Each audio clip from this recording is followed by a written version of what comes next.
শুভ শারদীয়ার সকলকে শুভেচ্ছা, ভালোবাসা, নমস্কার জানাই। আমরা এবারে লক্ষ্য করছি মানুষের মধ্যে অনেক বেশি আবেগ, উদ্দীপনা, উচ্ছ্বাস এবং পুজো কমিটিগুলো আরও বেশি অনুপ্রাণিত হয়েছে।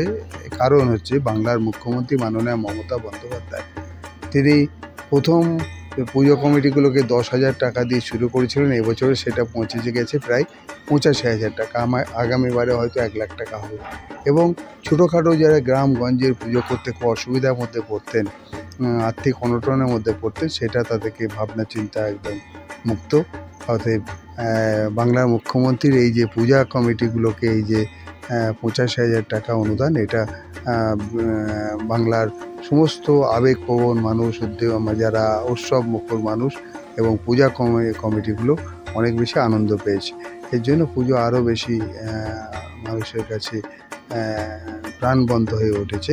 এবং বাংলার মুখ্যমন্ত্রী যে কার্নিভ্যাল নিয়ে এসছেন, আমরা সপ্তমী, অষ্টমী, নবমী, দশমী এই 4 দিন পুজোর মধ্যে সীমাবদ্ধ থাকতাম, কিন্তু কার্নিভ্যাল আর একটা অনুষ্ঠান অ্যাড হয়েছে, সেটা বাংলার মানুষকে আরও বেশি অনুপ্রাণিত করেছে। জেলায় জেলায় আজকে কার্নিভ্যাল হচ্ছে এবং কলকাতাতেও শেষ কার্নিভ্যাল হচ্ছে।